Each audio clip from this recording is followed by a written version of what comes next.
ಇಂದು ಮಹಾ ಆಧ್ಯಾತ್ಮಿಕ ಯುದ್ಧ ಮತ್ತು ಆರಾಧನೆ ಎಂಬ ಪ್ರಸಂಗದ ಶೀರ್ಷಿಕೆಯಡಿಯಲ್ಲಿ ಆಧ್ಯಾತ್ಮಿಕ ದೃಷ್ಟಿಕೋನದಿಂದ ಆರಾಧನೆಗಳು ಎಷ್ಟು ಮುಖ್ಯವೆಂದು ಸತ್ಯವೇದದ ಮೂಲಕ ಅಧ್ಯಯನ ಮಾಡೋಣ. ಹಾಗಾಗಿ ನಾವು ದೇವರಿಗೆ ಇನ್ನೂ ಹೆಚ್ಚು ಪವಿತ್ರ ಆರಾಧನೆಯನ್ನು ಅರ್ಪಿಸಬಹುದು.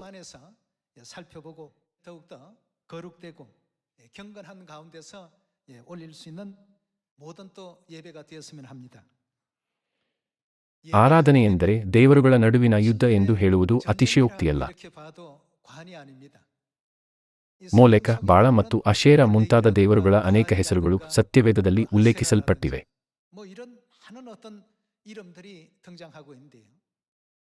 ಪರಲೋಕದಲ್ಲಿ ಸೈತಾನನು ದೇವಜನರನ್ನು ಆಕರ್ಷಿಸಿ ಅವರನ್ನು ಭೂಮಿಗೆ ದೊಬ್ಬಲ್ಪಡುವಂತೆ ಮಾಡಿದನು. ಈಗಲೂ ಸಹ ಅವರು ಪರಲೋಕಕ್ಕೆ ಹಿಂತಿರುಗಲು ಸಾಧ್ಯವಾಗದಂತೆ ಅನ್ಯಧರ್ಮದ ದೇವರುಗಳನ್ನು ಆರಾಧಿಸುವಂತೆ ಅವನು ಅವರನ್ನು ಮೋಸಗೊಳಿಸುತ್ತಾನೆ. ದೇವರೊಂದಿಗಿನ ಅವರ ಸಂಬಂಧವನ್ನು ಕಡಿತಗೊಳಿಸುವುದು ಸೈತಾನನ ಗುರಿಯಾಗಿದೆ. ನಾವು ಆಧ್ಯಾತ್ಮಿಕ ವಿಷಯಗಳನ್ನು ನೋಡಲು ಸಾಧ್ಯವಾಗದೆ ಭೌತಿಕ ವಿಷಯಗಳನ್ನು ಮಾತ್ರ ನೋಡುವುದರಿಂದ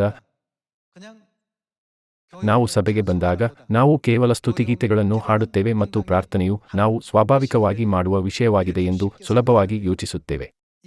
ಎಷ್ಟಾದರೂ ಆಧ್ಯಾತ್ಮಿಕ ದೃಷ್ಟಿಕೋನದಿಂದ ಇದು ದೇವರುಗಳ ನಡುವಿನ ಯುದ್ಧವಾಗಿದೆ. ಸದಸ್ಯರೇ, ಯುದ್ಧದಲ್ಲಿ ನೀವು ಶತ್ರುವನ್ನು ಸೋಲಿಸಲು ವಿಫಲವಾದರೆ ನೀವು ಸಾಯುತ್ತೀರಿ. ಆದ್ದರಿಂದ ಇದು ಜೀವನ ಅಥವಾ ಮರಣವಾಗಿದೆ. ಸದಸ್ಯರೇ, ನಮ್ಮ ನಕ್ಷತ್ರಪುಂಜದಲ್ಲಿ 200 ಶತಕೋಟಿ ನಕ್ಷತ್ರಗಳಿವೆ. ನಮ್ಮಲ್ಲಿ 200 ಶತಕೋಟಿ ವಸ್ತುಗಳು ಇದ್ದರೂ ಒಂದನ್ನು ಗಳಿಸುವುದರಿಂದ ಅಥವಾ ಕಳೆದುಕೊಳ್ಳುವುದರಿಂದ ಯಾವುದೇ ವ್ಯತ್ಯಾಸವಾಗುವುದಿಲ್ಲ. ಭೂಮಿಯು ಅಷ್ಟೊಂದು ಅತ್ಯಲ್ಪವಾಗಿದೆ. ಆದಾಗ್ಯೂ ದೇವರು ಮನುಕುಲವು ತನ್ನನ್ನು ಮಾತ್ರ ಆರಾಧಿಸಬೇಕೆಂದು ಆಜ್ಞಾಪಿಸುತ್ತಾರೆ. ಹೀಗೆ ಅವರು ನಮಗೆ ಈ ಆಜ್ಞೆಯನ್ನು ಏಕೆ ನೀಡುತ್ತಾರೆ ಎಂಬುದನ್ನು ನಾವು ಪರಿಶೀಲಿಸಬೇಕಾಗಿದೆ. ನಾವು ಬೇರೆ ದೇವರುಗಳನ್ನು ಅನುಸರಿಸಿದರೆ ಎಲ್ಲಿಗೆ ಹೋಗುತ್ತೇವೆ? ನಾವು ನಾಶನ ಮತ್ತು ನಿತ್ಯ ದಂಡನೆಯಿರುವ ನರಕಕ್ಕೆ ಹೋಗುತ್ತೇವೆ. 10 ಆಜ್ಞೆಗಳಲ್ಲಿ ಅವರು ಹೇಳಿದ ಮೊದಲನೆಯ ಆಜ್ಞೆಯು ನಾನಲ್ಲದೆ ಬೇರೆ ದೇವರುಗಳು ಇರಬಾರದು ಎಂದಾಗಿತ್ತು. ಅವರು ಮನಪೂರ್ವಕವಾಗಿ ಇದನ್ನು ಕೇಳಿದರು.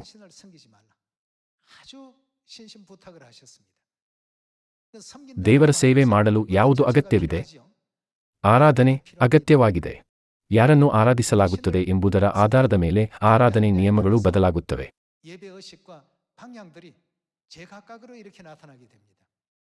ಚರ್ಚ್ ಆಫ್ ಗಾಡ್ ಸಬ್ಬತ್ ದಿನಕ್ಕೆ ಏಕೆ ಮಹತ್ವ ಕೊಡುತ್ತದೆ? ಚರ್ಚ್ ಆಫ್ ಗಾಡ್ ಏಕೆ ಪಸ್ಕಕ್ಕೆ ಮಹತ್ವ ಕೊಡುತ್ತದೆ? ಕಾರಣವೇನು? ಇದು ಕೇವಲ ಹಬ್ಬಗಳು ಮತ್ತು ಸಬ್ಬತ್ ದಿನವನ್ನು ನಿಗದಿತ ದಿನಾಂಕಗಳಲ್ಲಿ ಆಚರಿಸುವುದರ ಕುರಿತಲ್ಲ. ನಾವು ಅದನ್ನು ಆಧ್ಯಾತ್ಮಿಕವಾಗಿ ನೋಡಿದರೆ ಅದನ್ನು ಆಧ್ಯಾತ್ಮಿಕ ಯುದ್ಧವೆಂದು ಕಾಣಬಹುದು.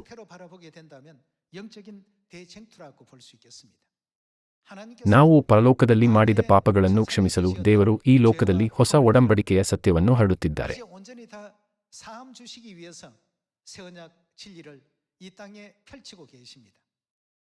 ಈ ಕಾರಣದಿಂದಲೇ ಅವರು ನಮಗೆ ಭೂಮಿಯ ಕಟ್ಟಕಡೆಯವರೆಗೂ ಹೋಗಿ ವಾಕ್ಯವನ್ನು ಬೋಧಿಸಲು ಹೇಳಿದರು, ಅಲ್ಲವೇ?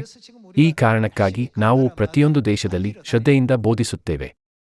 ಹಾಗಾದರೆ ಆರಾಧನೆ ಏಕೆ ಮುಖ್ಯವಾಗಿದೆ? ಅದೇಕೆಂದರೆ ನಾವು ಯಾರಿಗೆ ಸೇವೆ ಸಲ್ಲಿಸುತ್ತೇವೆ ಎಂಬುದನ್ನು ಆರಾಧನೆ ನಿರ್ಧರಿಸುತ್ತದೆ.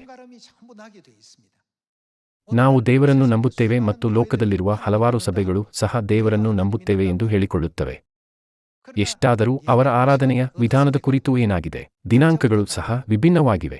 ಅವರು ಪುನರುತ್ಥಾನ ದಿನವನ್ನು ಆಚರಿಸುತ್ತೇವೆ ಎಂದು ಹೇಳುತ್ತಿದ್ದರೂ ಸತ್ಯವೇದದ ಪ್ರಕಾರ ನಾವು ರೊಟ್ಟಿಯನ್ನು ಮುರಿಯುವಾಗ ಅವರು ಮೊಟ್ಟೆಗಳನ್ನು ತಿನ್ನುತ್ತಾರೆ. ಇದು ನಮ್ಮನ್ನು ಅವರಿಂದ ಪ್ರತ್ಯೇಕಿಸುತ್ತದೆ. ಹಾಗಾದರೆ ಅವರ ಆಚರಣೆಗಳು ದೇವರಿಂದ ಬಂದದ್ದೇ? ಅಂತಿಮವಾಗಿ ಅವರು ದೇವರನ್ನು ಅಲ್ಲ, ಬೇರೆ ದೇವರುಗಳನ್ನು ಆರಾಧಿಸುತ್ತಾರೆ. ಹಾಗಾಗಿ ಪ್ರವಾದಿ ಯೆಹೆಜ್ಕೇಲನು ಅವುಗಳನ್ನು ಅಸಹ್ಯವಾದವು ಎಂದು ಕರೆದನು.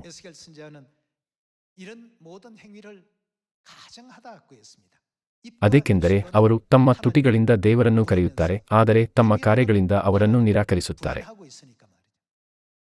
ಎಲ್ಲಾ ಸುಳ್ಳು ದೇವರುಗಳು ಜನರು ಆರಾಧನೆ ಮೂಲಕ ತಮ್ಮನ್ನು ಆರಾಧಿಸುವಂತೆ ಮಾಡುತ್ತವೆ.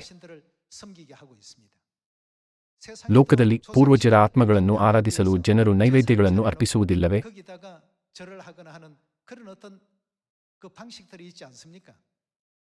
ಅದು ದೇವರನ್ನು ಆರಾಧಿಸುವ ವಿಧಾನವಲ್ಲ. ಲೋಕದಲ್ಲಿ ಅನೇಕ ದೇವರುಗಳು ಮತ್ತು ಅನೇಕ ಕರ್ತರು ಇದ್ದಾರೆ. ಅಂತಹ ಅಭ್ಯಾಸಗಳ ಮೂಲಕ ಅವರು ನಮ್ಮ ಆತ್ಮಗಳನ್ನು ಲೂಟಿ ಮಾಡುತ್ತಾರೆ. ನಾವು ಮೂರನೇ ಆಯಾಮದ ಲೋಕದಲ್ಲಿ ಜೀವಿಸುತ್ತಿರುವುದರಿಂದ ಇದು ಕುಟುಂಬಗಳು ಮನೆಯಲ್ಲಿ ಮಾಡುವ ಕೆಲಸ ಎಂದು ನಾವು ಭಾವಿಸುತ್ತೇವೆ, ಆದರೆ ಆಧ್ಯಾತ್ಮಿಕ ದೃಷ್ಟಿಕೋನದಿಂದ ಅದು ದೇವರ ಸೇವೆ ಮಾಡುವ ಮಾರ್ಗವಲ್ಲ.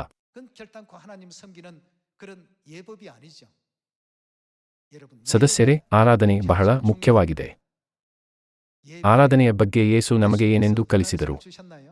ಅವರು ನಮಗೆ ನಿಮ್ಮ ಪೂರ್ಣ ಹೃದಯದಿಂದಲೂ ಎಂದು ಕಲಿಸಿದರು. ಅವರು ನಿಮ್ಮ ಪೂರ್ಣ ಪ್ರಾಣದಿಂದಲೂ ಎಂದು ಕಲಿಸಲಿಲ್ಲವೇ? ಅವರು ನಮಗೆ ನಿಮ್ಮ ಪೂರ್ಣ ಬುದ್ಧಿಯಿಂದಲೂ ಎಂದು ಕಲಿಸಿದರು ಅಲ್ಲವೇ? ಇದು ಮುಖ್ಯವಾದದ್ದು ಮತ್ತು ಮೊದಲನೆಯ ಆಜ್ಞೆಯಾಗಿದೆ. ಇದು ಮತ್ತಾಯನು ಅಧ್ಯಾಯ 22ರಲ್ಲಿ ಬರೆಯಲಾಗಿದೆಯಲ್ಲವೇ? ನಾವು ಪವಿತ್ರಾತ್ಮನ ಕಾಲದಲ್ಲಿ ಬಂದ ಯೇಸುವಿನ ಹೊಸ ಹೆಸರಾದ ಕ್ರಿಸ್ತ ಅನ್ ಸಂಘೋಂಗ್ ಮತ್ತು ಹೊಸ ಯೆರೂಸಲೇಂ ಪರಲೋಕದ ತಾಯಿಯನ್ನು ನಂಬುವವರು. ಆದ್ದರಿಂದ ನಾವು ಸತ್ಯವೇದದ ಪ್ರಕಾರ ಜೀವಿಸಬೇಕು. ದೇವರು ಆರಾಧನೆಯ ಮೂಲಕ ಉತ್ತರಿಸುತ್ತಾರೆ ಎಂದು ಸತ್ಯವೇದದ ಮೂಲಕ ದೃಢಪಡಿಸಿಕೊಳ್ಳೋಣ. 1 ಅರಸುಗಳು ಅಧ್ಯಾಯ 18 ವಚನ 28ರಲ್ಲಿ 850 ಸುಳ್ಳು ಪ್ರವಾದಿಗಳು ಮತ್ತು ಎಲಿಯನ ನಡುವಿನ ಆಧ್ಯಾತ್ಮಿಕ ಯುದ್ಧವನ್ನು ನಾವು ನೋಡುತ್ತೇವೆ. ಅದು ನಿಜವಾದ ದೇವರು ಯೆಹೋವ ದೇವರೇ ಅಥವಾ ಬಾಳನೇ ಎಂದು ನಿರ್ಧರಿಸುವುದಕ್ಕಾಗಿತ್ತು. ಯಜ್ಞಗಳನ್ನು ಸುಡಲು ಪರಲೋಕದಿಂದ ಬೆಂಕಿಯನ್ನು ಕಳುಹಿಸಿದ ದೇವರು ನಿಜವಾದ ದೇವರು ಎಂದು ಅವರು ಒಪ್ಪಿಕೊಂಡರು.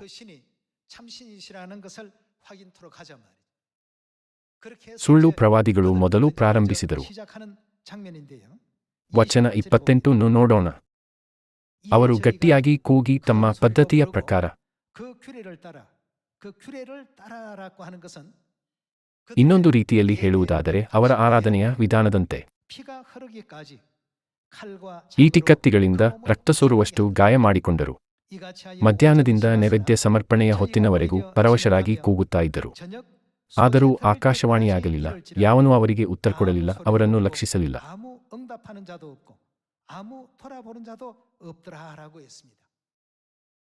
ಮುಖ್ಯ ವಿಷಯವೆಂದರೆ ಅವರು ಅದನ್ನು ತಮ್ಮದೇ ಆದ ಪದ್ಧತಿಯ ಪ್ರಕಾರ ಮಾಡಿದರು.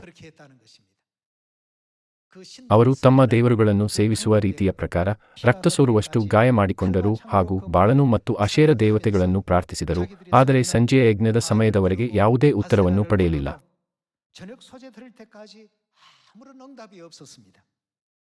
ವಚನ 30. ಅನಂತರ ಎಲಿಯನು ಎಲ್ಲಾ ಜನರನ್ನು ಹತ್ತಿರಕ್ಕೆ ಕರೆಯಲು ಅವರು ಬಂದರು. ಅವನು ಹಾಳಾಗಿದ್ದ ಅಲ್ಲಿನ ಯೆಹೋವ ವೇದಿಯನ್ನು ತಿರುಗಿ ಕಟ್ಟಿಸಿದನು. ಯೆಹೋವನಿಂದ ಇಸ್ರಾಯೇಲನೆಂಬ ಹೆಸರು ಹೊಂದಿದ ಯಾಕೋಬನ ಮಕ್ಕಳಿಂದ ಉತ್ಪತ್ತಿಯಾದ ಕುಲಗಳ ಸಂಖ್ಯೆಗೆ ಸರಿಯಾಗಿ 12 ಕಲ್ಲುಗಳನ್ನು ತೆಗೆದುಕೊಂಡು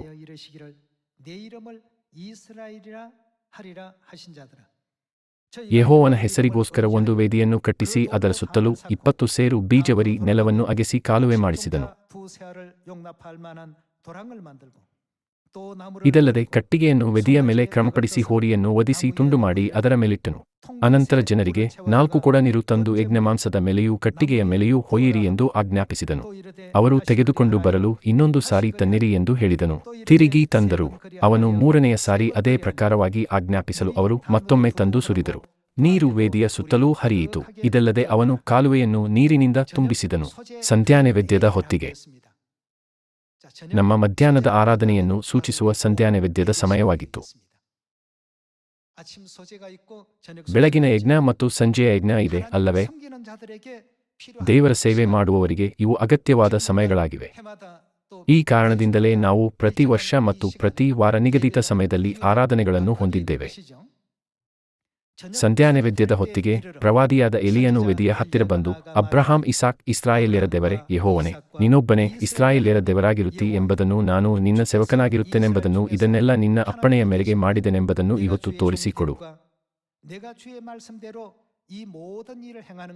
ಕಿವಿಗೊಡು ಯೆಹೋವನೇ, ಕಿವಿಗೊಡು. ಯೆಹೋವನಾದ ನೀನೊಬ್ಬನೇ ದೇವರು, ಈ ಜನರ ಮನಸ್ಸನ್ನು ನಿನ್ನ ಕಡೆಗೆ ತಿರುಗಿಸಿಕೊಳ್ಳುವವನು ಆಗಿರುತ್ತೀ ಎಂಬುದನ್ನು ಇವರಿಗೆ ತಿಳಿಯಪಡಿಸು ಎಂದು ಪ್ರಾರ್ಥಿಸಿದನು. ಕೂಡಲೇ ಯೆಹೋವನ ಕಡೆಯಿಂದ ಬೆಂಕಿ ಬಿದ್ದು ಯಜ್ಞಮಾಂಸವನ್ನು ಕಟ್ಟಿಗೆ ಕಲ್ಲು ಮಣ್ಣುಗಳನ್ನು ದಹಿಸಿಬಿಟ್ಟು ಕಾಲುವೆಯಲ್ಲಿದ್ದ ನೀರನ್ನೆಲ್ಲ ಹೀರಿಬಿಟ್ಟಿತು. 여호와의 불이 내려서 번제물과 나무와 돌과 흙을 태우고 ಜನರೆಲ್ಲರೂ ಅದನ್ನು ಕಂಡು ಬೋರ್ಲ ಬಿದ್ದು ಯೆಹೋವನೇ ದೇವರು, ಯೆಹೋವನೇ ದೇವರು ಎಂದು ಕೂಗಿದರು. 여호와 그는 하나님이시로다. 여호와 그는 하나님이시로다. ಆಗ ಎಲಿಯನು ಅವರಿಗೆ, ಬಾಳನ ಪ್ರವಾದಿಗಳೆಲ್ಲರನ್ನೂ ಹಿಡಿಯಿರಿ, ಅವರಲ್ಲಿ ಒಬ್ಬನೂ ತಪ್ಪಿಸಿಕೊಳ್ಳಬಾರದು ಎಂದು ಆಜ್ಞಾಪಿಸಲು ಅವರು ಹಿಡಿದರು. ಅವನು ಅವರನ್ನು ಕೀಶೋನ್ ಹಳ್ಳಕ್ಕೆ ಒಯ್ದು ಅಲ್ಲಿ ಕೊಲ್ಲಿಸಿದನು. ಕಾರ್ಮೆಲ್ ಬೆಟ್ಟದ ಮೇಲಿನ ಈ ಯುದ್ಧವನ್ನು ನಾವು ಭೌತಿಕ ವಿಷಯವಾಗಿ ನೋಡಬಾರದು. ದೇವರು ನಮಗೆ ಪಾಠ ಕಲಿಸಲು ಇದನ್ನು ಸಿದ್ಧಪಡಿಸಿದ್ದಾರೆ, ಅಲ್ಲವೇ?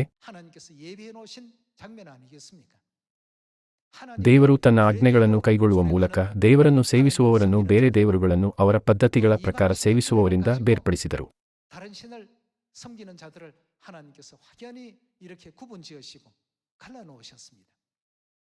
ಆರಾಧನೆ ಇತ್ತು. ಸಂಜೆಯ ಯಜ್ಞದ ಸಮಯದಲ್ಲಿ ಎಲಿಯನು ದೇವರಿಗೆ ಪ್ರಾರ್ಥನೆ ಸಲ್ಲಿಸಿದನು ಮತ್ತು ಬಾಳನ ಪ್ರವಾದಿಗಳು ತಮ್ಮ ಪದ್ಧತಿಗಳ ಪ್ರಕಾರ ತಮ್ಮದೇ ಆದ ಆಚರಣೆಗಳನ್ನು ಮಾಡಿದರು. ಇಂದು ಹಲವಾರು ಸಭೆಗಳು ಇದ್ದರೂ ದೇವರು ಆಜ್ಞಾಪಿಸಿದ ಆರಾಧನೆಯ ನಿಯಮಗಳು ಎಲ್ಲಿಯೂ ಕಂಡುಬರುವುದಿಲ್ಲ. ಯೆಹೆಜ್ಕೇಲನ ಪ್ರಕಾರ ಅವರು ಆಲಯದಲ್ಲಿ ಯಾರನ್ನು ಆರಾಧಿಸುತ್ತಾರೆ? ಅವರು ದೇವರ ಆಲಯದಲ್ಲಿದ್ದಾರೆ, ಆದಾಗ್ಯೂ ಅವರು ಸೂರ್ಯದೇವನನ್ನು ಆರಾಧಿಸುತ್ತಾರೆ. ಇವು ಅಸಹ್ಯಕರ ಕಾರ್ಯಗಳಾಗಿವೆ.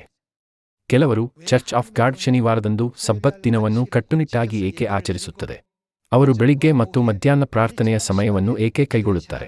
ನಾವು ಯಾವುದೇ ಸಮಯದಲ್ಲಿ ಪ್ರಾರ್ಥಿಸಬಹುದಲ್ಲವೇ ಎಂದು ಕೇಳುತ್ತಾರೆ. ಯಾವುದೇ ಸಮಯದಲ್ಲಿ ಪ್ರಾರ್ಥಿಸುವುದು ಒಳ್ಳೆಯದು. ಎಷ್ಟಾದರೂ ಈ ನಿರ್ದಿಷ್ಟ ಪ್ರಾರ್ಥನಾ ಸಮಯಗಳನ್ನು ನಾವು ಬಿಟ್ಟುಬಿಡಬಾರದು, ಏಕೆಂದರೆ ಅದು ದೇವರ ಆಜ್ಞೆಯಾಗಿದೆ. ಆ ಬೋಧನೆಗಳನ್ನು ತಪ್ಪಿಸಲು ಸೈತಾನನು ಅನೇಕ ಕುತಂತ್ರದ ವಿಧಾನಗಳನ್ನು ಬಳಸುತ್ತಾನೆ. ಮತ್ತಾಯನು ಅಧ್ಯಾಯ 4 ತೆಗೆಯೋಣ.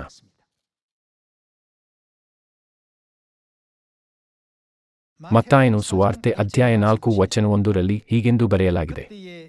ಆಗ ಯೇಸು ಸೈತಾನನಿಂದ ಶೋಧಿಸಲ್ಪಡುವುದಕ್ಕಾಗಿ ಆತ್ಮನು ಆತನನ್ನು ಅಡವಿಗೆ ಒಯ್ದನು. ಆತನು 40 ದಿವಸ ಹಗಲಿರುಳು ಉಪವಾಸವಿದ್ದ ತರುವಾಯ ಆತನಿಗೆ ಹಸಿವಾಯಿತು. ಆಗ ಆ ಶೋಧಕನು ಆತನ ಬಳಿಗೆ ಬಂದು, ನೀನು ದೇವರ ಮಗನಾಗಿದ್ದರೆ ಈ ಕಲ್ಲುಗಳು ರೊಟ್ಟಿಯಾಗುವಂತೆ ಅಪ್ಪಣೆ ಕೊಡು ಎಂದು ಹೇಳಲು ಆತನು, ಮನುಷ್ಯನು ರೊಟ್ಟಿ ತಿಂದ ಮಾತ್ರದಿಂದ ಬದುಕುವುದಿಲ್ಲ, ದೇವರ ಬಾಯಿಂದ ಹೊರಡುವ ಪ್ರತಿಯೊಂದು ಮಾತಿನಿಂದಲೂ ಬದುಕುವನು ಎಂದು ಬರೆದದೆ ಅಂದನು. ಸೈತಾನನು ನಮ್ಮನ್ನು ಭೌತಿಕ ವಸ್ತುಗಳ ಮೇಲೆ ಕೇಂದ್ರೀಕರಿಸುವಂತೆ ವಶದಲ್ಲಿಟ್ಟುಕೊಳ್ಳುತ್ತಾನೆ. ನಾನು ಏನನ್ನೂ ಗಳಿಸದೆ ನನ್ನ ಸಮಯವನ್ನು ವ್ಯರ್ಥ ಮಾಡುತ್ತಿದ್ದೇನೆಯೇ? ಸೈತಾನನು ನಮ್ಮನ್ನು ಅಂತಹ ಪಾಪದೀನ ಆಲೋಚನೆಗಳಿಗೆ ಮುನ್ನಡೆಸುತ್ತಾನೆ. ಎಷ್ಟಾದರೂ ಮನುಷ್ಯನು ರೊಟ್ಟಿ ತಿಂದ ಮಾತ್ರದಿಂದ ಬದುಕುವುದಿಲ್ಲ, ದೇವರ ಬಾಯಿಂದ ಹೊರಡುವ ಪ್ರತಿಯೊಂದು ಮಾತಿನಿಂದಲೂ ಬದುಕುವನು ಎಂದು ಯೇಸು ಹೇಳಿದರು. ಅದೇಕೆಂದರೆ ನಮಗೆ ನಿತ್ಯ ಪರಲೋಕ ರಾಜ್ಯವಿದೆ. ವಚನ 5 ನೋಡೋಣ. ಆಗ ಸೈತಾನನು ಆತನನ್ನು ಪರಿಶುದ್ಧ ಪಟ್ಟಣಕ್ಕೆ ಕರ್ಕೊಂಡು ಹೋಗಿ ದೇವಾಲಯದ ಶಿಖರದ ಮೇಲೆ ನಿಲ್ಲಿಸಿ ಆತನಿಗೆ, ನೀನು ದೇವರ ಮಗನಾಗಿದ್ದರೆ ಕೆಳಕ್ಕೆ ಧುಮುಕು, ಆತನು ನಿನ್ನ ವಿಷಯವಾಗಿ ತನ್ನ ದೂತರಿಗೆ ಅಪ್ಪಣೆ ಕೊಡುವನು, ನಿನ್ನ ಕಾಲು ಕಲ್ಲಿಗೆ ತಗಲಿತೆಂದು ಅವರು ನಿನ್ನನ್ನು ಕೆಗಳಲ್ಲಿ ಎತ್ತಿಕೊಳ್ಳುವರು ಎಂಬುದಾಗಿ ಬರೆದದೆಯಲ್ಲ ಎಂದು ಹೇಳಿದನು. ಅದಕ್ಕೆ ಯೇಸು, ನಿನ್ನ ದೇವರಾಗಿರುವ ಕರ್ತನನ್ನು ಪರೀಕ್ಷಿಸಬಾರದು ಎಂಬುದಾಗಿ ಸಹ ಬರೆದದೆ ಅಂದನು. ಬಳಿಕ ಸೈತಾನನು ಆತನನ್ನು ಬಹಳ ಎತ್ತರವಾದ ಬೆಟ್ಟಕ್ಕೆ ಕರ್ಕೊಂಡು ಹೋಗಿ ಪ್ರಪಂಚದ ಎಲ್ಲಾ ರಾಜ್ಯಗಳನ್ನು ಅವುಗಳ ವೈಭವವನ್ನು ಆತನಿಗೆ ತೋರಿಸಿ, ನೀನು ನನಗೆ ಸಾಷ್ಟಾಂಗ ನಮಸ್ಕಾರ ಮಾಡಿದರೆ ಇವುಗಳನ್ನೆಲ್ಲ ನಿನಗೆ ಕೊಡುವೆನು ಅಂದನು. ಇನ್ನೊಂದು ರೀತಿಯಲ್ಲಿ ಹೇಳುವುದಾದರೆ, ನೀವು ನನಗೆ ಆರಾಧನೆ ಸಲ್ಲಿಸಿದರೆ. ಯೇಸು ಅವನಿಗೆ ಏನೆಂದು ಹೇಳಿದರು? ಸೈತಾನನೇ, ನೀನು ತೊಲಗಿ ಹೋಗು, ನಿನ್ನ ದೇವರಾಗಿರುವ ಕರ್ತನಿಗೆ ಅಡ್ಡಬಿದ್ದು ಆತನೊಬ್ಬನನ್ನೇ ಆರಾಧಿಸಬೇಕು ಎಂಬುದಾಗಿ ಬರೆದದೆ ಎಂದು ಹೇಳಿದನು. ಎಲ್ಲ ಆರಾಧನೆಯನ್ನು ದೇವರಿಗೆ ಅರ್ಪಿಸಬೇಕು ಹೊರತು ಸೈತಾನನಿಗಲ್ಲ ಎಂದು ಯೇಸು ಹೇಳಿದರು.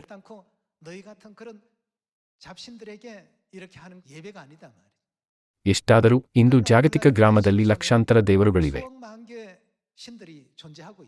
ನಿರ್ದಿಷ್ಟವಾಗಿ ಹೇಳುವುದಾದರೆ, ನಾನು ಭಾರತಕ್ಕೆ ಹೋದಾಗ ಯಾಜಕ ಸಿಬ್ಬಂದಿ ನನ್ನನ್ನು, ಭಾರತದಲ್ಲಿ ಎಷ್ಟು ದೇವರುಗಳಿವೆ ಎಂದು ನಿಮಗೆ ತಿಳಿದಿದೆಯೇ ಎಂದು ಕೇಳಿದರು. ಬಹುಶಃ ಸುಮಾರು 100 ದೇವರುಗಳು ಎಂದು ನಾನು ಉತ್ತರಿಸಿದೆ. 100 ದಶಲಕ್ಷಕ್ಕಿಂತಲೂ ಹೆಚ್ಚು ದೇವರಿದ್ದಾರೆ ಎಂದು ಅವರು ಹೇಳಿದರು. ಈ ಒಂದೇ ದೇಶದಲ್ಲಿ 100 ದಶಲಕ್ಷಕ್ಕೂ ಹೆಚ್ಚು ದೇವರುಗಳನ್ನು ಪೂಜಿಸಲಾಗುತ್ತಿದೆ ಎಂದು ತಿಳಿದು ನನಗೆ ಆಶ್ಚರ್ಯವಾಯಿತು. ಹಲವಾರು ದೇವರುಗಳು ಹಲವಾರು ಜನರ ಆತ್ಮಗಳನ್ನು ನುಂಗುತ್ತಿದೆ ಎಂದು ನಾನು ಭಾವಿಸಿದೆ. ಧಾರ್ಮಿಕ ವಿಷಯದೊಂದಿಗೆ ಹಲವು ಅಂಶಗಳು ಹೆಣೆದುಕೊಂಡಿವೆ. ಮತ್ತಾಯನು ಅಧ್ಯಾಯ 4ರಲ್ಲಿ ಮೊದಲ ಮತ್ತು ಎರಡನೆಯ ಶೋಧನೆಗಳು ವಿಫಲವಾದಾಗ ಸೈತಾನನು ಯೇಸುವಿಗೆ ಎಲ್ಲಾ ರಾಜ್ಯಗಳನ್ನು ಮತ್ತು ಅವುಗಳ ವೈಭವವನ್ನು ತೋರಿಸುತ್ತಾ, ನೀನು ನನಗೆ ಸಾಷ್ಟಾಂಗ ನಮಸ್ಕಾರ ಮಾಡಿದರೆ ಇವುಗಳನ್ನೆಲ್ಲ ನಿನಗೆ ಕೊಡುವೆನು ಎಂದು ಹೇಳಿದನು. ಸೈತಾನನು ತನ್ನ ಎಲ್ಲಾ ಪ್ರಯತ್ನಗಳನ್ನು ಆರಾಧಿಸಲ್ಪಡುವಂತೆ ಮಾಡುತ್ತಾನೆ. ನಾವು ಸಬ್ಬತ್ ದಿನವನ್ನು ಆಚರಿಸಬೇಕೆಂದು ಜನರಿಗೆ ಕಲಿಸಲು ಸತ್ಯವೇದದ ಪ್ರತಿಯೊಂದು ವಚನವನ್ನು ಏಕೆ ಹುಡುಕುತ್ತೇವೆ? ಅವರಿಗೆ ಸತ್ಯವೇದವು ದೇವರ ವಾಕ್ಯ ಎಂದು ಮಾತ್ರ ತಿಳಿದಿದೆ. ಅವರು ಅದಕ್ಕೆ ವಿಧೇಯರಾಗುತ್ತಿಲ್ಲ. ಅವರು ಬೇರೆ ದೇವರುಗಳನ್ನು ಆರಾಧಿಸುತ್ತಿರುವುದರಿಂದ ಈ ಸಮಸ್ಯೆಗಳು ಉದ್ಭವಿಸುತ್ತವೆ. ಈ ಕಾರಣದಿಂದಲೇ ದೇವರು ತನ್ನ ಆಜ್ಞೆಗಳನ್ನು ನಮಗೆ ನೀಡುತ್ತಾರೆ. ಧರ್ಮೋಪದೇಶಕಾಂಡ ಅಧ್ಯಾಯ 4 ವಚನ 9 ನೋಡೋಣ.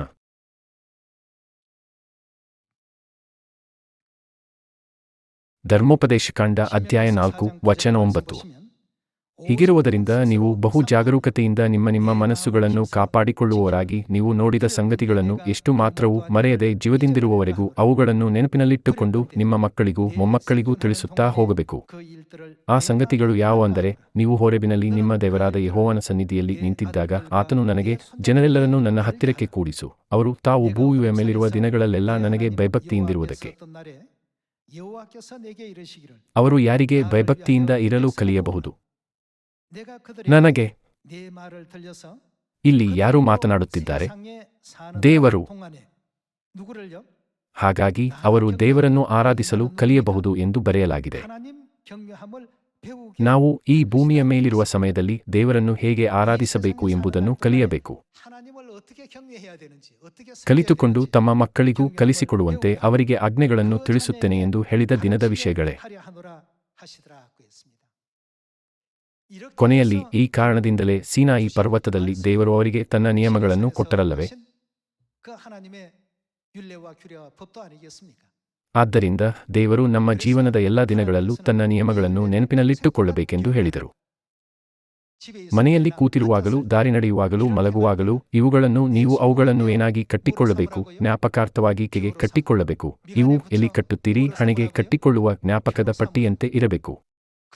ನಾವು ಅವರ ಆಜ್ಞೆಗಳನ್ನು ಎಂದಿಗೂ ಮರೆಯಬಾರದು ಎಂದು ಖಚಿತಪಡಿಸಿಕೊಳ್ಳಲು ದೇವರು ಈ ಸೂಚನೆಯನ್ನು ಇಡೀ ಮನುಕುಲಕ್ಕೆ ನೀಡಿದರು. ಎಷ್ಟಾದರೂ ಸೈತಾನನು ಕುತಂತ್ರದಿಂದ ಕಟ್ಟಳೆಯ ಕಾಲಗಳನ್ನು, ಧರ್ಮವಿಧಿಗಳನ್ನು ಬದಲಾಯಿಸಿದನು. ಹೆಸರುಗಳು ಒಂದೇ ಆಗಿರಬಹುದಾದರೂ ಅವನು ತಿರುಳನ್ನು ಸಂಪೂರ್ಣವಾಗಿ ಬದಲಾಯಿಸಿದನು. ಕಂಪ್ಯೂಟರ್ ಪ್ಯಾಕೇಜಿಂಗ್ ಒಳಗೆ ಕಂಪ್ಯೂಟರ್ ಬದಲಿಗೆ ಬೇಸ್ಬಾಲ್ ಇದ್ದರೆ ಏನಾಗುತ್ತದೆ? ಅದು ಅಸ್ತವ್ಯಸ್ತಗೊಳಿಸಬಹುದು. ಪ್ಯಾಕಿಂಗ್ ಕ್ರೈಸ್ತ ಧರ್ಮವಾಗಿತ್ತು, ಅದರಲ್ಲಿರುವುದು ಸೂರ್ಯ ದೇವನ ಆರಾಧನೆಗಾಗಿದ್ದರೆ ಎಷ್ಟು ಗೊಂದಲಮಯವಾಗಿರುತ್ತದೆ.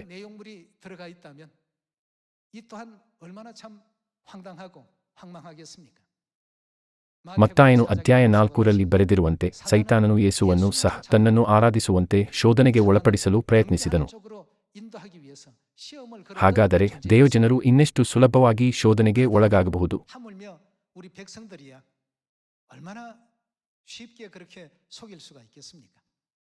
ಈ ಕಾರಣದಿಂದಲೇ ದೇವರು ನಮ್ಮನ್ನು ದೇವರ ವಾಕ್ಯಕ್ಕೆ ಅರ್ಪಿಸಿಕೊಳ್ಳಲು ಹೇಳಿದರಲ್ಲವೇ?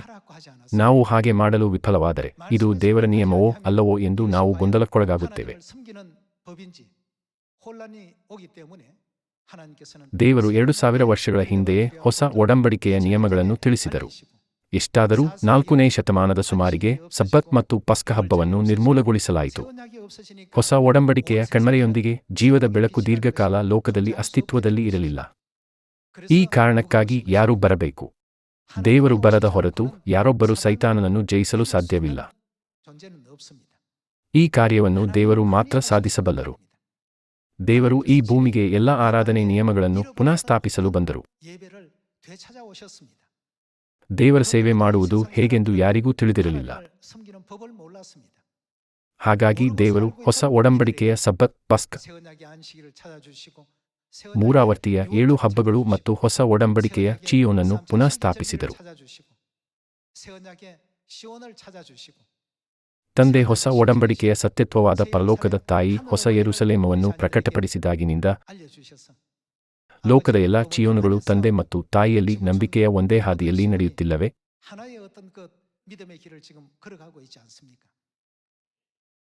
ನಾವು ಗಮನಿಸುವ ಎಲ್ಲಾ ಬೋಧನೆಗಳು ಸತ್ಯವೇದದಲ್ಲಿ ಕಂಡುಬರುತ್ತವೆ. ಸಬ್ಬತ್ ಮತ್ತು ಪಸ್ಕ ಹಬ್ಬಗಳು ಕಂಡುಬರುತ್ತವೆ. ತಂದೆಯ, ಮಗನ ಮತ್ತು ಪವಿತ್ರಾತ್ಮನ ಹೆಸರಿನಲ್ಲಿ ದೀಕ್ಷಾಸ್ನಾನ ಪಡೆಯುವುದು ಸಹ ಕಂಡುಬರುತ್ತದೆ. ಇದು ಸತ್ಯವೇದದಲ್ಲಿ ಕಂಡುಬಂದರೂ ಜನರು ಇದನ್ನು ಅರ್ಥಮಾಡಿಕೊಳ್ಳುವುದಿಲ್ಲ, ನೋಡುತ್ತಿದ್ದರೂ ಕಾಣಿಸುವುದಿಲ್ಲ, ಕೇಳಿದರೂ ಕೇಳುವುದಿಲ್ಲ ಅಥವಾ ಅರ್ಥಮಾಡಿಕೊಳ್ಳುವುದಿಲ್ಲ ಎಂದು ದೇವರ ವಾಕ್ಯಗಳಲ್ಲಿ ಬರೆಯಲ್ಪಟ್ಟಂತೆ ಅವರು ಆಧ್ಯಾತ್ಮಿಕವಾಗಿ ಕುರುಡರು.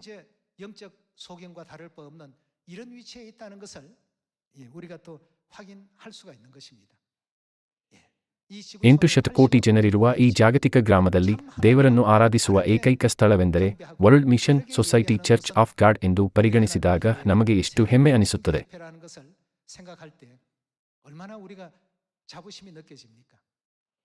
ಆದ್ದರಿಂದ ಯಾವಾಗಲೂ ಹೆಮ್ಮೆ ಪಡಬೇಕು. ಅವರು ಜೀವದ ಸತ್ಯದ ವಾಕ್ಯಗಳನ್ನು ಕೇಳುವಂತೆ ನಾವು ಅವರ ತಪ್ಪು ತಿಳುವಳಿಕೆಯನ್ನು ಸರಿಪಡಿಸಬೇಕು. ಅವರಿಗೂ ನಮಗೂ ಇರುವ ವ್ಯತ್ಯಾಸವು ಆರಾಧನೆಯಲ್ಲಿದೆ. ಆರಾಧನೆ ಬೇರೆ ಅಂತ ನಾವು ಹೇಳುವಾಗ ಯಾರು ಬೇರೆಯಾಗಿದ್ದಾರೆ? ನಾವು ಆರಾಧಿಸುವ ದೇವರು ಬೇರೆ. ಸತ್ಯವೇದವನ್ನು ದಾಖಲಿಸುವವರು ನಮ್ಮ ದೇವರು. 6 ದಿನಗಳಲ್ಲಿ ಆಕಾಶ, ಭೂಮಿ ಮತ್ತು ಸಮಸ್ತವನ್ನು ಸೃಷ್ಟಿಸಿದವರು ಯಾರು? ನಾವು ಆರಾಧಿಸುವ ದೇವರು. ನಮ್ಮ ಎಲ್ಲ ಕ್ರಿಯೆಗಳು ಸತ್ಯವೇದದಲ್ಲಿ ದಾಖಲಾಗಿವೆ. ಮತ್ತೊಂದೆಡೆ ಭಾನುವಾರದ ಆರಾಧನೆ, ಕ್ರಿಸ್ಮಸ್ ಮತ್ತು ಶಿಲುಬೆಗಳನ್ನು ನಿಲ್ಲಿಸಿಕೊಳ್ಳುವವರ ಎಲ್ಲಾ ಆರಾಧನಾ ವಿಧಿಗಳನ್ನು ನಾವು ಎಲ್ಲಿ ಕಾಣಬಹುದು? ಅವರ ಆರಾಧನೆಯ ಆಧಾರವನ್ನು ನಾವು ಬೇರೆ ದೇವರುಗಳಲ್ಲಿ ಕಾಣಬಹುದು. ನಮಗೆ ಲೋಕದ ಎಲ್ಲಾ ವೈಭವ ಮತ್ತು ಖ್ಯಾತಿಯನ್ನು ನೀಡಲಾಗಿದ್ದರೂ ಸಹ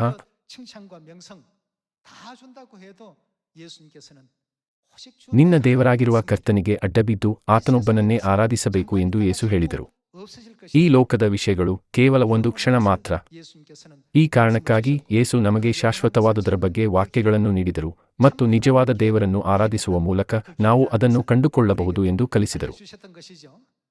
ಯೆಹೆಜ್ಕೇಲನು ಅಧ್ಯಾಯ 36 ವಚನ 25ಕ್ಕೆ ಹೋಗೋಣ. 25절부터 말씀을 살피도록 하겠습니다.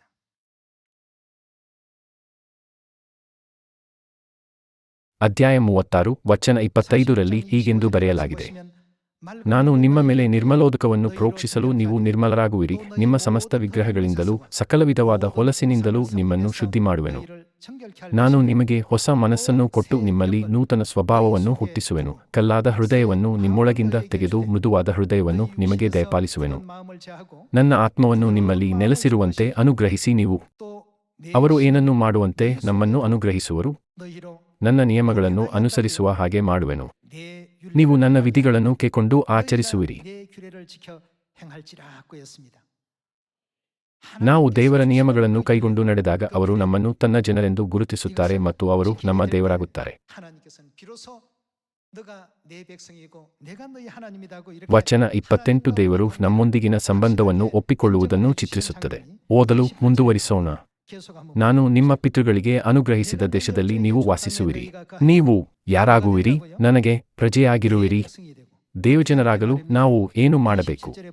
ವಚನ 27 ನೀವು ನನ್ನ ವಿಧಿಗಳನ್ನು ಕೈಕೊಂಡು ಆಚರಿಸುವಿರಿ. ನೀವು ನನ್ನ ನಿಯಮಗಳನ್ನು ಕೈಗೊಳ್ಳುವಾಗ ನೀವು ನನಗೆ ಪ್ರಜೆಯಾಗಿರುವಿರಿ, ನಾನು ನಿಮಗೆ ದೇವರಾಗಿರುವೆನು. ಇತ್ತೀಚಿನ ದಿನಗಳಲ್ಲಿ ದೇವರನ್ನು ನಂಬುತ್ತೇವೆ ಎಂದು ಹೇಳಿಕೊಳ್ಳುವ ಹಲವಾರು ಸಭೆಗಳಿವೆ, ಆದರೆ ಅವುಗಳಿಗೆ ದೇವರ ಸೇವೆ ಮಾಡಲು ಯಾವುದೇ ನಿಯಮಗಳಾಗಲಿ ಅಥವಾ ಹಬ್ಬಗಳಾಗಲಿ ಇಲ್ಲ. ದೀಕ್ಷಾಸ್ನಾನ ಆಚಾರವಿಧಿಯಿಂದ ಆ ಸಭೆಗಳು ದೇವರಿಂದ ಕೊಡಲ್ಪಟ್ಟ ಯಾವುದೇ ಬೋಧನೆಯನ್ನು ಹೊಂದಿಲ್ಲ ಎಂದು ನಾವು ದೃಢಪಡಿಸಿಕೊಳ್ಳಬಹುದು.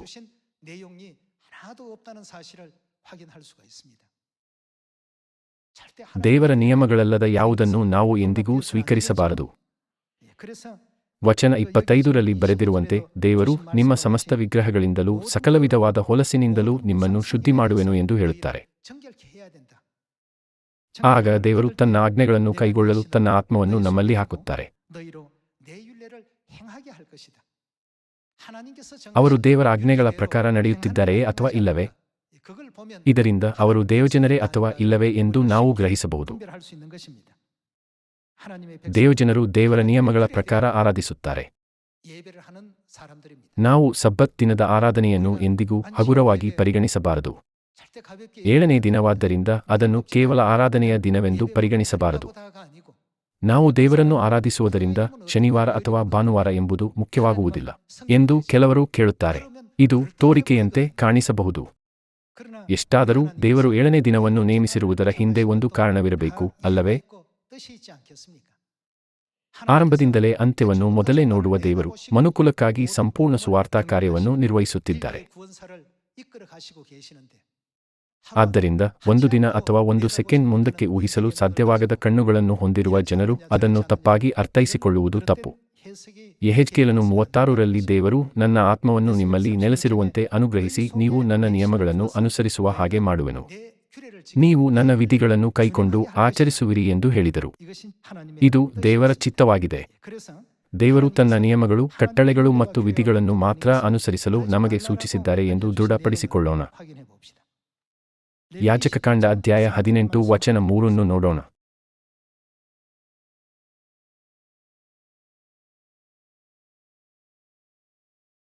ನೀವು ವಾಸವಾಗಿದ್ದ ಐಗುಪ್ತ ದೇಶದ ಆಚಾರಗಳನ್ನು ಅನುಸರಿಸಬಾರದು. ನಾನು ನಿಮ್ಮನ್ನು ಬರಮಾಡುವ ಕಾನಾನ್ ದೇಶದ ಆಚರಣೆಗಳನ್ನು ನೀವು ಅನುಸರಿಸಬಾರದು. ಅವರಲ್ಲಿರುವ 어떻게 해요? ಏನೂ ಮಾಡಬಾರದು. 하지 말라고 했습니다. ನಿಯಮಗಳಿಗೆ ನೀವು ಒಳಗಾಗಬಾರದು. 땅에 있을 때 ನೀವು ಐಗುಪ್ತದ ಆಚರಣೆಗಳು ಹಾಗೂ ಕಾನಾನಿನ ಆಚರಣೆಗಳನ್ನು ಅನುಸರಿಸಬಾರದು. 가나안의 ಹಾಗಾದರೆ ನೀವು ಯಾವುದಕ್ಕೆ ವಿಧೇಯರಾಗಬೇಕು? 뭘요? ವಚನ 4. 4절입니다. ಯೆಹೋವನೆಂಬ ನಾನೇ ನಿಮ್ಮ ದೇವರಾಗಿರುವುದರಿಂದ ನನ್ನ ನಿರ್ಣಯಗಳ ಪ್ರಕಾರವೇ ನೀವು ನಡೆಯಬೇಕು. 그대로 행하라. ಐಗುಪ್ತದಲ್ಲಿ ಐಗುಪ್ತದ ದೇವರುಗಳನ್ನು ಆರಾಧಿಸುವ ಪದ್ಧತಿಗಳಿದ್ದವು ಮತ್ತು ಕಾನಾನಿನಲ್ಲಿ ಕಾನಾನಿನ ವಿಗ್ರಹಗಳನ್ನು ಆರಾಧಿಸುವ ಪದ್ಧತಿಗಳಿದ್ದವು. 하는 그런 어떤 제도가 있고 그런 또 생활 속에 풍습들이 있고 ಆದಾಗ್ಯೂ ದೇವರು ತನ್ನ ಜನರು ಯಾವಾಗಲೂ ತನ್ನ ಆಜ್ಞೆಗಳು, ನಿಯಮಗಳು ಮತ್ತು ಕಟ್ಟಳೆಗಳನ್ನು ಕೈಗೊಳ್ಳಬೇಕೆಂದು ಒತ್ತಿ ಹೇಳುತ್ತಾರೆ. 그들 속에도 ದೇವರು ಪರಲೋಕದಿಂದ ಕೆಳಗೆ ನೋಡಿದಾಗ ಹೀಗೆ ತನ್ನನ್ನು ಆರಾಧಿಸುವವರು ಇದ್ದಾರೆಂದು ಅವರಿಗೆ ತಿಳಿಯುವುದು. 내려다 보시면 전부 이제 아시게 될 것입니다. ವಚನ 5ರೊಂದಿಗೆ ಮುಂದುವರಿಸೋಣ. ನನ್ನ ಆಜ್ಞಾವಿಧಿಗಳ ಪ್ರಕಾರ ನಡೆದುಕೊಳ್ಳುವವರು ಆ ಆಜ್ಞಾವಿಧಿಗಳ ಮೂಲಕ ಆ ವ್ಯಕ್ತಿಗೆ ಏನಾಗುತ್ತದೆ? ಬದುಕುವರು. ಆದದರಿಂದ ನೀವು ಅವುಗಳನ್ನೇ ಅನುಸರಿಸಬೇಕು. ನಾನು ಯೆಹೋವನು. ಆಧ್ಯಾತ್ಮಿಕ ದೃಷ್ಟಿಕೋನದಿಂದ ಆರಾಧನೆಯು ಒಂದು ದೊಡ್ಡ ಆಧ್ಯಾತ್ಮಿಕ ಯುದ್ಧವಾಗಿದೆ. ಸೈತಾನನು ನಮ್ಮ ಹೃದಯಗಳನ್ನು ದೇವರಿಂದ ಬೇರೆಡೆಗೆ ತಿರುಗಿಸಲು ಇತರ ದೇವರುಗಳ ನಿಯಮಗಳನ್ನು ಅನುಸರಿಸುವಂತೆ ಮಾಡಲು ಪ್ರಯತ್ನಿಸುತ್ತಾನೆ. 그 규례나 그 법도를 또 따르도록끔 쫓도록끔 그렇게 행하는데요. ಅರಣ್ಯದ 40ನೇ ವರ್ಷದಲ್ಲಿ ಇಸ್ರಾಯೇಲ್ಯರು ಶೋಧನೆಗೆ ಒಳಗಾದರು ಮತ್ತು 24,000 ಜನರು ಮರಣ ಹೊಂದಿದರು. 죽임을 당하는 엄청난 그 일이 벌어지게 됩니다. ಅರಣ್ಯದಲ್ಲಿ 40ನೇ ವರ್ಷ ಎಂದರೆ ಕಾನಾನ್ ಅವರ ಕಣ್ಣೆದುರೇ ಇತ್ತು ಎಂದರ್ಥವಾಗಿದೆ. ಹೌದಲ್ಲವೇ? 안 그렇습니까? 이제 조금만 ಅವರು ಪಸ್ಕವನ್ನು ಆಚರಿಸಿ ಯೆರಿಕೋವನ್ನು ವಶಪಡಿಸಿಕೊಳ್ಳುವ ಹಂತದಲ್ಲಿದ್ದರು. ಕಾನಾನ್ ನಾಡನ್ನು ಪ್ರವೇಶಿಸುವ ಮೊದಲು ಅವರು ಬೇರೆ ದೇವರುಗಳನ್ನು ಆರಾಧಿಸಿದರು. 문제가 이제 발생이 돼 버린 것입니다. ಧರ್ಮೋಪದೇಶಕಾಂಡ ಅಧ್ಯಾಯ 4 ವಚನ 1 ನೋಡೋಣ. 같이 보겠습니다.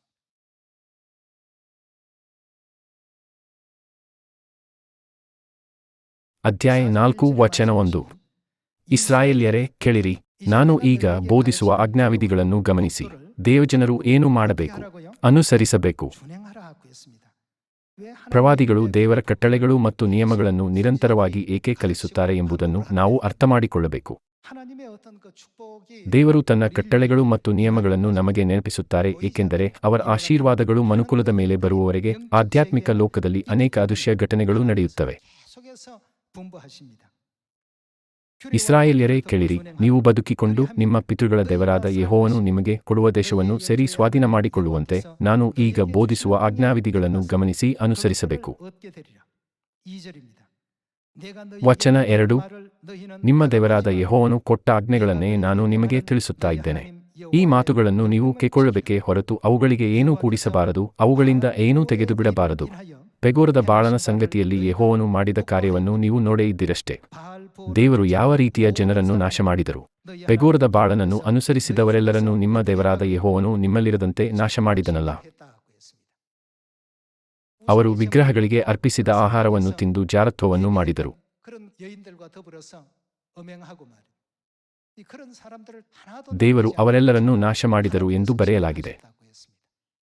이런 여러 가지 일에는 그 ಬಿಳಾಮನ 뒤에 ದುಷ್ಟ ಯೋಜನೆಗಳು ಸಹ ಮಹತ್ವದ ಪಾತ್ರವನ್ನು ವಹಿಸಿದವು. 악한 괴계가 작용도 많이 했습니다만 ಆದರೆ ನಾವು ಈ ಘಟನೆಗಳ ಸಮಯವನ್ನು ನೋಡಿದಾಗ ಅದು ಅವರ 40 ವರ್ಷಗಳ ಪ್ರಯಾಣದ ಕೊನೆಯ ಕ್ಷಣಗಳಲ್ಲಿತ್ತು. 마지막 순간이었다는 것입니다. 우리도 ಆದ್ದರಿಂದ ನಾವು ಕೂಡ ಹೆಚ್ಚು ಜಾಗರೂಕರಾಗಿರಬೇಕು. 차려야 되겠고, 조금이라도 ನಮ್ಮ ನಂಬಿಕೆಯು ಯಾವುದೇ ವಿಷಯಕ್ಕೂ ಅಲುಗಾಡದಂತೆ ನೋಡಿಕೊಳ್ಳೋಣ ಮತ್ತು ನಮ್ಮನ್ನು ರಕ್ಷಿಸಲು ಈ ಭೂಮಿಗೆ ಬಂದ ಎಲೋಹಿಂ ದೇವರ ಬೋಧನೆಗಳನ್ನು ಕೊನೆಯವರೆಗೂ ಅನುಗ್ರಹಭರಿತವಾಗಿ ಅನುಸರಿಸೋಣ. ಹಾಗಾಗಿ ನಾವು ಯಾವಾಗಲೂ ದೇವರ ನಿಯಮಗಳಲ್ಲಿ ನೆಲೆಸಬಹುದು. 하나님의 율례와 규례와 법도 안에 항상 또 거할 수 있는 우리가 되어야 되겠습니다. ನಾವು ಆ ಮಾರ್ಗದಿಂದ ವಿಮುಖರಾದರೆ ನಾವು ಬೇರೆ ದೇವರನ್ನು ಆರಾಧಿಸುತ್ತೇವೆ. ಆದ್ದರಿಂದ ದೇವರು ನಮ್ಮನ್ನು ಹೇಗೆ ಸೃಷ್ಟಿಸಿದ್ದಾರೆ? 우리를 어떻게 만드신다고요? ನಮ್ಮನ್ನು ಒಂದಾಗಿ ಮಾಡಲು ದೇವರು ಇದು ತನ್ನ ಮಾಂಸ ಮತ್ತು ರಕ್ತ ಎಂದು ಹೇಳುತ್ತಾ ಪಾಸ್ಕದ ರೊಟ್ಟಿ ಮತ್ತು ದ್ರಾಕ್ಷಾರಸವನ್ನು ಅನುಮತಿಸಿದರು. 이것이 내 살이고 내 피다. ದೇವರ ಮಾಂಸ ಮತ್ತು ರಕ್ತ ನಮ್ಮಲ್ಲಿ ಇರುವುದರಿಂದ ನಾವು ದೇವರ ದೇವಾಲಯವಾಗಿದ್ದೇವೆ. 1 ಕೊರಿಂಥದವರಿಗೆ ಅಧ್ಯಾಯ 3 ವಚನ 16ರಲ್ಲಿ ಇದನ್ನೇ ಹೇಳಲಾಗಿದೆಯಲ್ಲವೇ? ನೀವು ದೇವರ ಆಲಯವಾಗಿದ್ದೀರೆಂದು ನಿಮಗೆ ಗೊತ್ತಿಲ್ಲವೋ? ಯಾವನಾದರೂ ದೇವರ ಆಲಯವನ್ನು ಕೆಡಿಸಿದರೆ ದೇವರು ಅವನನ್ನು ಕೆಡಿಸುವನು. ಸತ್ಯವೇದದಲ್ಲಿರುವ ಈ ಗಂಭೀರ ಬೋಧನೆಗಳನ್ನು ನೆನಪಿನಲ್ಲಿಟ್ಟುಕೊಂಡು 성경 속에 있다는 것을 우리가 꼭히 명심하셔서 ನಾವು ದೇವರ ಆಜ್ಞೆಗಳು ಮತ್ತು ಬೋಧನೆಗಳ ಪ್ರಕಾರ ನಂಬಿಕೆಯ ಜೀವನವನ್ನು ನಡೆಸಲು 온전히 살 것이다 하는 이 각오와 결심을 가지고 ಮತ್ತು ನಮ್ಮ ಪೂರ್ಣ ಹೃದಯದಿಂದಲೂ ನಮ್ಮ ಪೂರ್ಣ ಬುದ್ಧಿಯಿಂದಲೂ ನಮ್ಮ ಸಂಪೂರ್ಣ ಬುದ್ಧಿಯಿಂದಲೂ ದೇವರಿಗೆ ಭಯಪಡಲು ನಿರ್ಧರಿಸಬೇಕು. 힘써 경배하며 아버지 ಎಲ್ಲ ಚಿಯೋನಿನ ಕುಟುಂಬ ಸದಸ್ಯರು ತಂದೆ ಮತ್ತು ತಾಯಿಯ ಸುವಾರ್ತಾ ಕಾರ್ಯದಲ್ಲಿ ಭಾಗವಹಿಸುವ ಮೂಲಕ ಅಂತಹ ದೃಢನಿಶ್ಚಯದಿಂದ ಈ ಹಾದಿಯಲ್ಲಿ ಸಂತೋಷದಿಂದ ನಡೆಯುತ್ತಾರೆಂದು ನಾನು ನಿರೀಕ್ಷಿಸುತ್ತೇನೆ. 예배는 중요하다. ಆರಾಧನೆ ಮುಖ್ಯವಾಗಿದೆ. 예배를 통해서 ಆರಾಧನೆಯ ಮೂಲಕ ದೇವರು ನಾವು ಸೈತಾನ ಅಥವಾ ಇತರ ಅನ್ಯಧರ್ಮದ ದೇವರುಗಳನ್ನು ಆರಾಧಿಸುತ್ತಿದ್ದೇವೆಯೇ ಎಂದು ತಕ್ಷಣವೇ ಗ್ರಹಿಸುತ್ತಾರೆ. 그걸 금방 ಈ ಕಾರಣದಿಂದಲೇ ನಾವು ರಸ್ತೆಯಲ್ಲಿದ್ದರೂ ಅಥವಾ ಮನೆಯಲ್ಲಿದ್ದರೂ ನಮ್ಮ ಮಕ್ಕಳಿಗೆ ದೇವರ ನಿಯಮಗಳು ಮತ್ತು ಕಟ್ಟಳೆಗಳನ್ನು ಕಲಿಸಲು ಸತ್ಯವೇದವು ನಮಗೆ ತಿಳುವಳಿಕೆ ನೀಡುತ್ತದೆ, ಅಲ್ಲವೇ? 집에 있을 때든지 내 자녀들에게 부지런히 가르치라고 일러주지 않았습니까? ನಾವು ತಂದೆ ಮತ್ತು ತಾಯಿಯ ಬೋಧನೆಗಳ ಅಡಿಯಲ್ಲಿ ಈ ಹಾದಿಯಲ್ಲಿ ನಡೆಯುತ್ತಿದ್ದೇವೆ. 이 길을 걷고 있습니다. ಆದ್ದರಿಂದ ಸೈತಾನನ ನಿಂದನೆಯಿಂದಾಗಿ ನಾವು ಈ ಆಶೀರ್ವಾದ ಮಾರ್ಗವನ್ನು ಬಿಟ್ಟುಕೊಡಬಾರದು. 잃어버리지 않는 우리가 되어야 되겠고요. ಪ್ರಕಟಣೆ ಪುಸ್ತಕದಲ್ಲಿ ವಚನವು ನಾನು ಬೇಗ ಬರುತ್ತೇನೆ ಎಂದು ಹೇಳುತ್ತದೆ. ಹಾಗಾಗಿ ನಾವು ಏನು ಮಾಡಬೇಕು? ನಿನಗಿರುವುದನ್ನು ಹಿಡಿದುಕೊಂಡಿರು. 잡고 있으라고 했습니다. 네. ಅದನ್ನು ಕಳೆದುಕೊಳ್ಳದಂತೆ ನಾವು ಎಚ್ಚರವಾಗಿರಬೇಕು. 주의하라고 했습니다. 예, 그만 ಪರಲೋಕ ರಾಜ್ಯದಲ್ಲಿ ಅತ್ಯಂತ ಶ್ರೇಷ್ಠ ಮತ್ತು ಅದ್ಭುತವಾದ ಸ್ಥಾನಗಳು ನಮಗೆ ನೀಡಲ್ಪಡುವುದರಿಂದ 영광된 직책과 직분을 우리 자녀들에게 ಈ ಮಾರ್ಗವನ್ನು ಎಂದಿಗೂ ಕಳೆದುಕೊಳ್ಳಬೇಡಿ ಎಂದು ನಾನು ನಿಮ್ಮನ್ನು ಕೇಳಿಕೊಳ್ಳುತ್ತೇನೆ. 놓치지 않는 하늘 자녀들이 다 되시길 부탁드리고요. ಇಂದು ನಾನು ಮಹಾ ಆಧ್ಯಾತ್ಮಿಕ ಯುದ್ಧ ಮತ್ತು ಆರಾಧನೆ ಬಗ್ಗೆ ಸಂಕ್ಷಿಪ್ತವಾಗಿ ವಿವರಿಸಿದ್ದೇನೆ. 지금 말씀을 드렸습니다만 ಸೈತಾನ ಮತ್ತು ದೇವರ ನಡುವಿನ ವ್ಯತ್ಯಾಸವನ್ನು ಗುರುತಿಸಲು ಸತ್ಯವೇದವು ವಿವಿಧ ವಿಧಾನಗಳನ್ನು ದಾಖಲಿಸುವುದರಿಂದ ತಂದೆ ಮತ್ತು ತಾಯಿ ಆಜ್ಞಾಪಿಸಿದಂತೆ ನಿತ್ಯ ಪರಲೋಕ ರಾಜ್ಯದಲ್ಲಿ ನಾವು ಅದ್ದೂರಿ ಸ್ವಾಗತವನ್ನು ಸ್ವೀಕರಿಸಲು ಕೊನೆಯವರೆಗೂ ಸತ್ಯವೇದವನ್ನು ಅನುಸರಿಸಲು ನಾನು ನಿಮ್ಮನ್ನು ಕೇಳಿಕೊಳ್ಳುತ್ತೇನೆ. ನೀವು ಅನುಗ್ರಹವನ್ನು ಸ್ವೀಕರಿಸಿದ್ದೀರಿ ಎಂದು ನಿರೀಕ್ಷಿಸುತ್ತಾ ನಾನು ಇಂದಿನ ಪ್ರಸಂಗವನ್ನು ಮುಕ್ತಾಯಗೊಳಿಸುತ್ತೇನೆ. ಧನ್ಯವಾದಗಳು. 감사합니다.